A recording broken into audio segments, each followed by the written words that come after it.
très sympa. Donc le slackline, c'est une sorte de funambulisme. Regardez le reportage de Bénédicte Durovier à Beaublanc, regardez.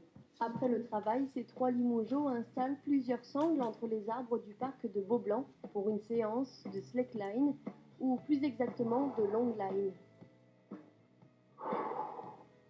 Bon voilà, le jeu c'est de marcher. C'est un exercice de concentration, de respiration. Cherche à être le plus décontracté possible pour bien ressentir tous les mouvements de la sangle. Si le funambule progresse sur un câble d'acier, le slacker, lui, progresse sur une sangle élastique. Moi j'ai découvert l'activité il y a à peu près 5 ans. Et puis je suis monté dessus, j'ai trouvé ça très très difficile, complètement irréalisable. Je me suis dit voilà, c'est une activité de cirque, c'est pas pour moi. Puis j'ai réessayé une fois, 2 fois, et puis j'ai réussi à faire 1 mètre.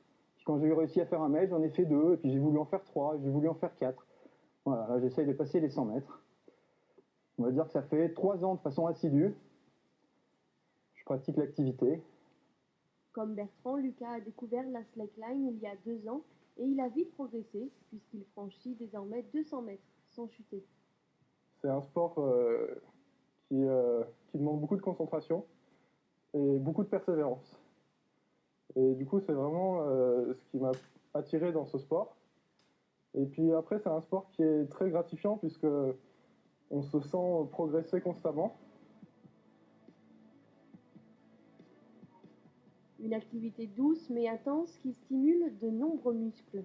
C'est un sport qui fait travailler tous les muscles profonds du corps, et qui fait travailler l'équilibre, et qui maintient bien en santé, et puis qui est aussi pas un sport traumatisant, quoi.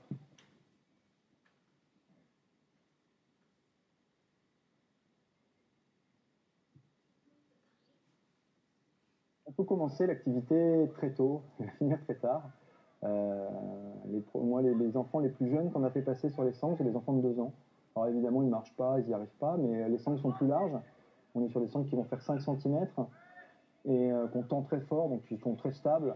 Et du coup, en leur donnant un petit bâton, en leur donnant la main, ou en les appuyant un petit peu dans le dos, on arrive à leur faire des petits exercices d'équilibre très ludiques et très rigolos, quoi. Un sport accessible à tous, simple à mettre en place et de plus en plus pratiqué à Limoges.